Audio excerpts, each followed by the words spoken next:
국어과 과장을 모시도록 하겠습니다. 손희면 선생님입니다. 박수 부탁드립니다.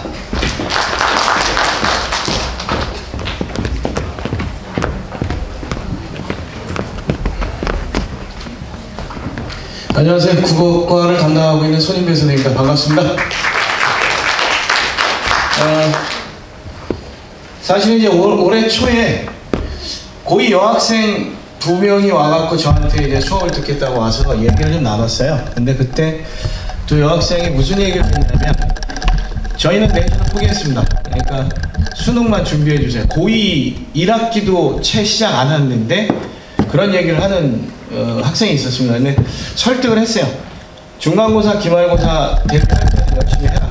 아직까지 그 내신을 포기할 땐 아니고, 요즘은 대부분 내신을 수능 형태로 내기 때문에 내신 대비하는 것도 역시나 수능을 준비하는 것이다, 이렇게 얘기는 했어요. 그래서 지금 열심히 수업을 지금도 하고 있고, 조금씩은 그 내신이 좀 많이 올라와 있는 상태입니다. 그래서 여기 혹시나 예비 고1 학부모님들 계시면 아이들이 고1 때 그 공부를 잘 안 해서 혹시나 뭐 내신을 포기한다 뭐 이런 얘기가 오면 적어도 벌써 포기하게는 말리지 않았으면 좋겠습니다. 그리고 또 한 가지가 아직 기말고사가 남아 있고요. 그리고 고2, 고3 때 올리면 충분히 좋은 성적을 거둘 거라고 저는 생각을 합니다. 그래서 내신하고 수능을 함께 고2, 고3이기 때문에 이야기를 할 수밖에 없을 것 같습니다. 그래서 고2와 고3을 순서대로 나눠서 이야기를 좀 해드리겠습니다. 우선은 고2 학생들의 내신인데요. 고2 국어 내신의 가장 큰 특징은 뭐냐면, 저기 보다시피 그 교과서 내용이 굉장히 심화가 되는 그러한 모습을 보여줘요. 그래서 상당히 고1 때보다는 더 자세한 내용이 나오게 되고요. 그 다음에 문학이나 독서, 또 언어와 매체라고 하는 것이 있는데 부모님들에게 조금 생소할 수 있어요. 근데 이게 새로 생겼거든요. 근데 언어와 매체라고 하지만 실질적으로는 언어, 즉 국어 쪽, 그러니까 문법 쪽을 위주로 많이 가르치게 됩니다. 그래서 그 이전하고 비교해 봤을 때 크게 달라진 것은 아직 없다, 이렇게 생각을 하시면 되겠습니다. 그리고 교과서 외에 수능과 관련된 내용이 많아지게 됩니다. 특히 학교 선생님들이 그 프린트 자료가 대부분 기출이나 모의고사 이런 데서 나왔던 것을 그 짜깁기를 해서 만들어내는 그 자료들이 많기 때문에 주로 그렇게 좀 내신이 나타나게 된다라고 생각을 하시면 됩니다. 그 다음에 고2 학년의 특징이 있는데요. 이게 고2 올라가기 전에 이거를 타파하지 않으면 굉장히 문제가 생겨요. 그래서 실질적인 고3이라고 생각을 해야 됩니다, 고2는. 그래서 수능 대비를 직접적으로 들어가는 학년이다라고 생각을 해야 되는데, 고2 학생들의 가장 큰 문제점이 고1, 2, 3을 통틀어 봤을 때 공부를 가장 많이 안 하는, 공부를 가장 안 하는 학년이 고2다, 이렇게 생각이 좀 들더라고요. 그 이유가 보니까 고1 때는 순진해서 어머니, 아버님 따라서 공부를 했고, 고2 되니까 머리가 크니까 이제 지 생각이 나고, 그리고 나 이제 고3 되기 전에 놀아야 돼 라는 생각도 많아지고요. 그러면서 상당히 공부를 안 하는 학년이 되는데, 고2 때가 이 징검다리에서 굉장히 중요한 시점이거든요. 내가 서울 경기권의 대학을 갈 것이냐 아니면 지방으로 갈 것이냐의 그 경계선은 바로 고2라고 생각이 들고요. 그 고2의 시작점은 바로 겨울방학이다, 이런 생각을 하시는 게 좋을 것 같습니다. 그래서 수능 대비하고 내신 대비만으로도 굉장히 바쁜 학년이고, 그 다음에 본격적으로 수능에 대해서 학습을 해야 되는 그러한 시작점에 서 있다고 생각을 해야 됩니다. 그래서 뭐 국어 과목의 공부 방법은 지금 설명을 하면 아마 여기 있는 분들이 다 좋을 것 같고요. 그래서 그 분야별로 여기에 지금 하나 빠진 게 언어와 매체라고 해서 하는 게 과목인데, 그건 문법하고 거의 똑같다고 생각하시면 되겠고, 저도 요번에 언어와 매체를 하는 학년을 시험 대비를 해줬어요. 근데 거의 대부분 선생님들이 국어와 관련된 부분, 즉 문법과 관련된 부분만을 시험 범위에 냈습니다. 그렇기 때문에 이 언어와 매체는 그냥 문법이다, 이렇게 생각을 하시면 되겠습니다. 그 다음에 겨울방학에 그래서 어떻게 공부를 할 것이냐, 그거를 좀 생각을 해봐야 될 것 같습니다. 그래서 겨울방학 때는 고1 때는 무조건 내신 대비를 해 들어가야 돼요. 그러면서 약간의 수능 맛보기가 들어가는데, 고2에서는 이제 달라집니다. 내신과 수능이 균형을 이루는 그런 학습을 시작을 해야 됩니다. 그래서 그게 겨울방학부터 시작이라고 생각을 하시면 되고요. 그래서 겨울방학에 각 분야별로 무엇을 공부해야 될지, 아까 이제 겨울방학 일정, 윈터스쿨 일정을 다 들으셨겠지만, 그래서 문학 같은 경우에는 전반적인 기본 개념을 고2 직전에 만들어 놓지 않으면 굉장히 힘겨워요. 특히나 고전 문학을 시대별로 공부해 놓는 것이 굉장히 중요합니다. 이건 나중에 할 수 있는 시간이 없어요. 고3 되는 학생들, 그리고 저도 재수반을 하는데 재수생 학생들이 고전 문학, 고전 시가 문제라고 했을 때 그걸 따로 할 수 있는 시간이 굉장히 부족해요. 그래서 요거를 요번 겨울방학 때 고2 학생들은 끝내놓지 않으면 굉장히 힘겨워집니다. 지금 대입 준비를 하는 것이라고 생각하는 게 좋습니다. 그다음 문법은 전 영역 기본적인 거를 한번 쭉 해 들어가는 게 좋고요. 문법책 한 권 정도는 풀어놔야 된다. 이게 이제 어떻게 되냐면 고3과 재수생은 제가 같이 가르치는데 문법의 기초가 완성되지 않은 학생들은 문법 때문에 2달 정도 고민해요. 그러면 굉장히 뭐냐면 수능을 대비하는 데 있어 시간적으로 굉장히 문제가 생깁니다. 그 시간 문제가 생겼을 때 해결할 길이 없어요, 나중에. 그래서 고2 예비반 겨울방학 때 고전 문학과 그리고 문법의 기초를 만드는 것은 굉장히 중요합니다. 요거에 중점을 둬야만 해요. 그래서 겨울방학 때 뭐 많은 뭐 이제 고3 뭐 올라가고 고2 올라가고 이러면서 생각들이 많겠지만 겨울방학 때 놀 생각을 절대로 해서는 안 된다라는 것은 꼭 가르쳐 줘야 된다고 생각합니다. 그리고 독서 지문이 있는데 독서 지문의 기초를 고2 때 만들어 놔야 되거든요. 그래서 고2 때 만들 수 있는 것은 문제풀이 위주보다는 고2 때는 주로 내용의 분석, 그 다음에 요약 이런 방법을 배워가는 것이 가장 좋고요. 그 다음 화작이 있는데 화법과 작문인데 이건 추후에 어떻게 나오게 될지 선택점으로 나오게 되는 그런 것들이 좀 있는데 문법하고 뭐 화작을 선택하게 되고 이런 것들이 고2, 고1 이 정도에서 바뀌어가는데 그거는 정부 발표가 문제가 나와봐야 될 것 같습니다. 차후에 나오는 대로 학생들하고 제가 설명을 해 드릴 거고요. 그 다음에 12월 이후부터는 모의고사를 풀어 나가야 돼요. 고2 모의고사를 겨울방학 동안에 어느 정도 어려운 걸 좀 풀어놓고 그 다음에 고2 초반부터는 고3용 모의고사를 풀어가야 될 것이다. 그거는 생각을 많이 해 두셔야 돼요. 그리고 수능도 문제가 요즘은 트렌드가 굉장히 바뀌어가고 있어요. 그래서 예전 문제를 고2 때 풀고 고3 때는 뭐냐면 적어도 2, 3년 이내의 것들 위주로 공부를 할 수밖에 없어요. 문제 유형이 너무나 바뀌어가고 있기 때문에. 그래서 그런 작업들을 진행하는 게 고2 겨울방학이다. 이렇게 생각하시면 되겠습니다. 여기 그 고2 예비 고2 그 학부모님들 계시면 겨울방학 때 수업하는 것이 안 되면 정말 대입까지 그 여파가 가게 된다는 걸 꼭 생각을 하셔야 될 것 같습니다. 그 다음에 그래서 고2 반 뭐 윈터스쿨 일정에서 공부할 내용들이고요. 요거는 뭐 팜플렛이나 안내서에서 가기 때문에 요거는 자세히 설명을 안 드리겠습니다. 그리고 윈터스쿨 이후에 1년 동안에 연계 수업을 하고 아이들 고3 올라갈 때까지 책임을 지고 하는 그 프로그램들입니다. 근데 이 내용들도 마찬가지로 추후에 학부모님께 나눠 드릴 수 있도록 하겠습니다. 이런 계획을 짜고 좀 오타가 났는데 9월엔 중간고사입니다. 기말고사가 아니라. 그래서 이렇게 준비를 1년 동안 해 나갈 생각입니다. 고2 예비 학생들 학부모 같은 경우에는 참고해 주시고요. 이제 고3의 이야기를 잠깐 하겠습니다. 고3 같은 경우에 내신이 곧 수능입니다. 그 5번째 항목에 나와 있는데 내신이 곧 수능이 될 수밖에 없어요. 학교에서도 결국에는 뭐를 중심으로 내냐면 EBS 교재를 중심으로 문제를 내게 되어 있습니다. 그리고 기출 문제나 모의고사에서 약간의 변형 이거를 선택해서 집어넣고요. 그래서 거의 대부분의 고3 문제는 수능형의 문제다라고 생각하시면 됩니다. 그래서 고3 때 내신 대비는 따로 특별하게 하는 게 아니라 수능 대비를 하고 EBS 교재를 푸는 것이다 라고 생각하면 됩니다. 그래서 겨울방학 때 고3이 됐을 때 해야 될 것이 뭔가를 생각하면 겨울방학 때 할 얘기입니다. 이거는 겨울방학 때 할 일이에요. 그래서 고2 때 익힌 문법을 복습을 한번 해줘야 됩니다. 왜냐하면 1월, 2월 이후에는 실전 문제 위주의 연습을 해야 되기 때문입니다.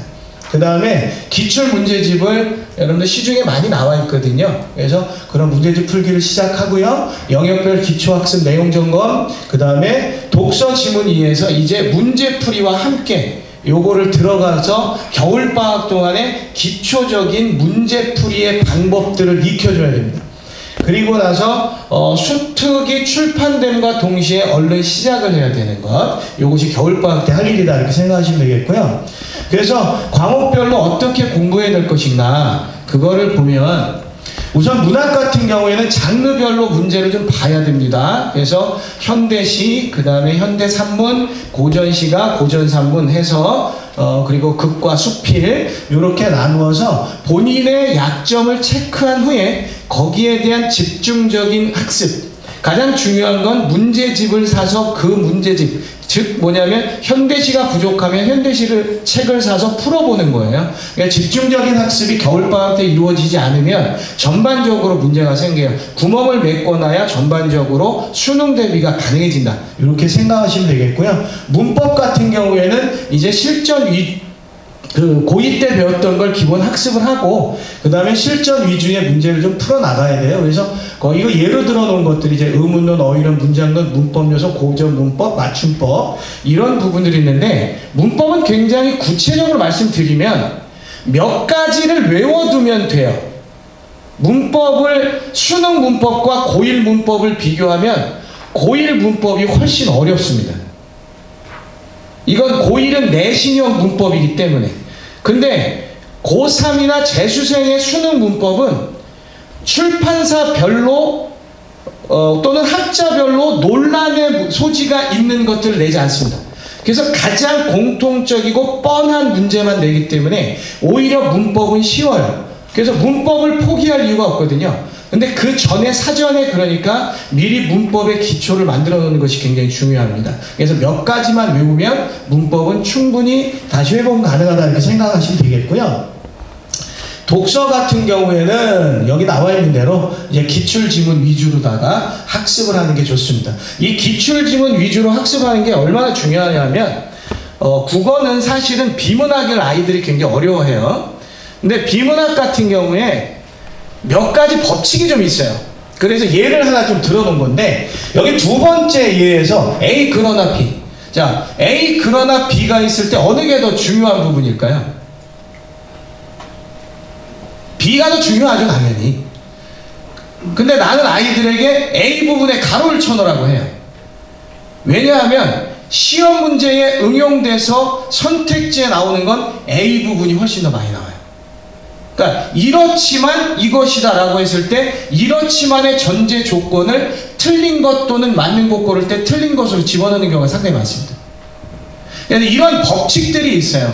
시간을 굉장히 많이 끄는 그런 문제들이나 이런 것들이 있을 때 사실은 뭐 찍기, 야매로 찍기도 가르쳐 주는데 그거는 뭐 나중에 아이들에게 사실 5번이나 4번 쓰면 돼요. 너무 어렵고 시간 많이 드는 그런 문제 있으면 4번 내지 5번 하면 맞아요, 웬만해서는. 이게 문제 자체가 그런 경우가 있어요. 근데 그거는 이제 아이들한테 맨 마지막에 야 이건 정말 야매야 라고 하면서 가르쳐 주긴 해요. 근데 이런 기본적인 법칙들이 존재합니다. 비문학 같은 경우에는 6월과 9월과 그리고 기출문제를 풀면 그런 기본적인 법칙들이 있어요. 그걸 배워가는 게 고3 초 이 겨울방학 때 배워놔야 돼요. 그래야만 모의고사 풀고 이럴 때 본인의 이제 생각대로 풀어나가는 방식이 생깁니다. 이게 굉장히 중요한 것이에요. 그래서 이 겨울방학 때 이 작업을 하는 게 상당히 중요합니다. 저는 제 교재를 써요. 그런데 겨울방학 동안의 비문학 교재는 당연히 6, 9월과 기출문제에서 뽑아낸 지문으로 합니다. 거기에서 문제가 이렇게 나온다라고 하는 몇 가지의 법칙들을 이야기할 거예요. 그 작업이 진행되고 나면 3월, 4월에 모의고사 볼 때 굉장히 자신감을 갖고 풀 수 있어요. 그래서 그 작업이 겨울방학 동안에 이루어져야 되고요. 그 다음에 화작 같은 경우에는 이거는 2월 이전에 기초풀이법을 정리해야 되는데 그 정리법은 뭐냐 하면 6월과 9월에 이제 올해 본 것도 있죠. 그리고 기출 문제가 있겠죠. 또 올해 시험을 보면 이 세 가지를 가지고 각 문제별로 어떻게 풀어가는지 방법을 정립해 들어가야 돼요. 그래서 거기 그 예를 들어준 문제가 있습니다. 여기서 두 번째, 가에 따라 글쓰기가 나를 썼다고 할 때 나에 반영된 사항으로 가장 적절한 거 이렇게 나오거든요. 이 문제가 굉장히 복잡해 보여요.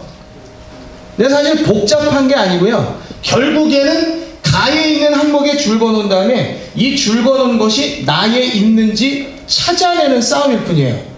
그래서 문제를 푸는 데 있어서 생각의 순서, 문제 푸는 그 생각의 순서와 그 단계별로 풀어나가면 화법과 작문은 얼마든지 풀 수가 있거든요. 그래서 그러한 부분을 겨울방학 동안에 익혀놔야 된다라고 생각을 하시면 되겠습니다. 그리고 모의고사는 주 1회 정도는, 1회에 1개 정도는 무조건 풀어야 되고, 겨울에는요. 그 다음에 3월 이후에는 2개 정도는 풀어봐야 된다. 근데 모의고사 푸는 것도 80분을 재고 푸는 방법이 있고요. 화작문을 18분 내지 20분 재고 푸는 법이 있고요. 그 다음 문학 같은 경우에는 22분에서 23분 정도를 잽니다. 그리고 비문학 같은 경우에 30분을 재고 풀어봅니다. 그렇게 해서 각 분야별로 나의 약점이 어떤 것인지 구체적으로 만들어내고 80분 동안 내가 또 전체 문제를 푸는 연습을 하고, 이런 것들이 겨울방학 때 시작되어야 합니다. 그래야 2, 3월에 가서 이제 본격적으로 수능을 하는구나 라고 느끼게 돼요. 그래서 이것이 겨울방학 동안에 공부해야 될 전략이라고 생각을 하고요.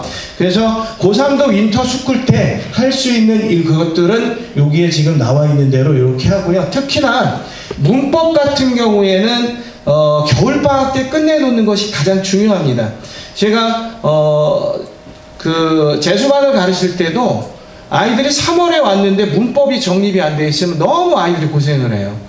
그래서 겨울방학 동안에 고3들은 문법의 기초를 만드는 것이 수능 문법입니다. 이거를 만들어내지 않으면 굉장히 어려워집니다. 그래서 토요일이나 이때 문법 시간을 따로 해서 아이들을 이제 그 모집도 하고 하는데, 이 문법은 겨울방학 동안에 거의 끝내놔야 된다. 이 생각을 꼭 하시기 바랍니다. 그래서 1년 동안 이제 앞으로 고3 아이들이 윈터가 끝나면 어떻게 할지 연계해서 수업의 과정을 여기다 적어놨습니다. 그래서 요렇게 고2, 고3이 어떻게 겨울방학을 맞아야 될지 거기에 대한 얘기를 좀 해봤는데요. 항상 그 생각을 해요. 아이들을 가르치면서 항상 후회하는 것들이 많은 게 우리의 삶이구나 이런 생각은 좀 합니다. 지금이 딱 시작점에 서 있다고 보시기 바랍니다. 씨를 뿌리고 열매를 거둘 때는 항상 뭐냐 하면 움직이지 않으면 그 열매를 거둘 수가 없어요. 노력하고 움직이고, 씨를 뿌리기 전에 밭을 갈아야 되는데 그 밭 가는 작업이 이번 겨울방학이에요. 겨울방학 동안에 그게 이루어지지 않으면 봄에 씨를 뿌릴 수조차 없고요. 그리고 씨를 뿌렸다고 하면 잘 가꿔야 하고, 가을에는 열매를 거둬야 되는데 마지막 순간에 또 움직여야 됩니다. 가장 성실하고 힘있게 움직여야 합니다. 그래서 결과는 누군가 주는 게 아니에요. 내가 가져가는 것이지, 내가 가져오는 것입니다. 그렇게 생각하고 지금 시작하고 지금 바로 공부를 할 수 있도록 학부모님들께서 북돋아 주시는 게 중요하지 않겠느냐. 그래서 이 겨울방학이 새로운 대학 그리고 새로운 인생의 시작점에 서 있다라고 생각하시고 저희 학원에 보내주시면 최선을 다해서 가르치겠습니다. 적어도 국어에 대해서는 강한 자신감을 갖고 가르치도록 하겠습니다. 그래서 겨울방학 동안에 반드시 열심히 수업을 해야 된다라고 하는 것을 명심하고, 학생들은, 부모님들은 열심히 북돋아 주시기 바랍니다. 이렇게 국어에 대한 설명을 마치겠습니다. 감사합니다.